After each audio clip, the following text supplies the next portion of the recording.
Hello everyone, फेरि पनि स्वागत छ हजुरहरूलाई मेरो यो अर्को नयाँ भिडियोमा। र आजको भिडियो चाहिँ सुरु हुँदैछ बेलुकाको 5 बजीदेखिबाट। बेलुकाको 5 बजी चाहिँ हामी वकिङ गर्दै गर्दै गइरहेको थियौँ र यो चाहिँ भित्रै छ वेट क्यान्टिन।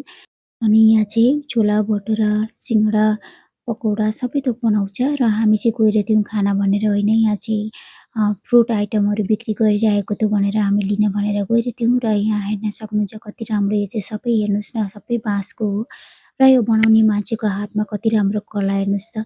यो चाहिँ अनि साइकललाई कति राम्रो इन्डिया कलर पनि बनाइदिएको छ। र हामी चाहिँ त्यति लिएर फेरि दोकानमा पनि गएर दोकानबाट सब्जीहरू पनि लिएर आएँ। र यो चाहिँ मैले लिएर थिएँ कटहलको अचार। कटहलको अचार चाहिँ मलाई बनाउन आउँदैन र त्यसैले मैले प्याकेटमा भेटिरहेको थिएँ र लिएर आइरहेको थिएँ। यति मिठो फेरि त्यो कटहलको अचार प्याकेटको, मलाई चाहिँ मिठो लागेर फेरि एउटा लिएर आएँ नि त।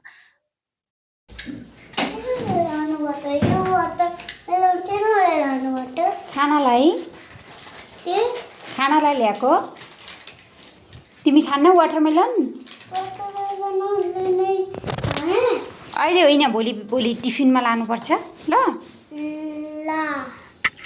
मेरो छोराले चाहिँ यति मन पराउँछ कि वाटरमेलन, उसले फ्रिजमा राखेको देखिरहेछ, अब त्यो खोलेर हेरेको हेरै गर्छ।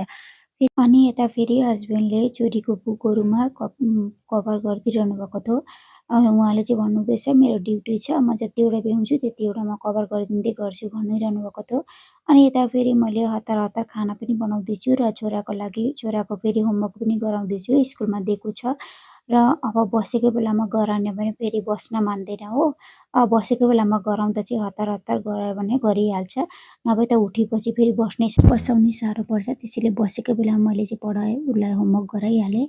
र यता मैले चटनी बनाइरहेको थिएँ, दाल बनाइरहेको थिएँ र फेरि यता मैले कोपीको सब्जी पनि बनाइवरी फेरि यता खाइवरी उहाँ पनि जानुभयो ड्युटीमा भनेर यता मैले सफा गर्न थालेँ। अब सफा गरेर बस्दा चाहिँ के हुन्छ, राति भोलिपल्ट बिहान उठ्दा पनि राम्रो पनि लाग्छ आफूलाई, त्यसैले भनेर मैले चाहिँ सफा गर्न थालेँ। अब सफा नगर्दा फेरि बिहान उठेर फेरि आफैले गर्नुपर्छ, फेरि नानीहरूको स्कुल हुन्छ, यति हतार हुन्छ।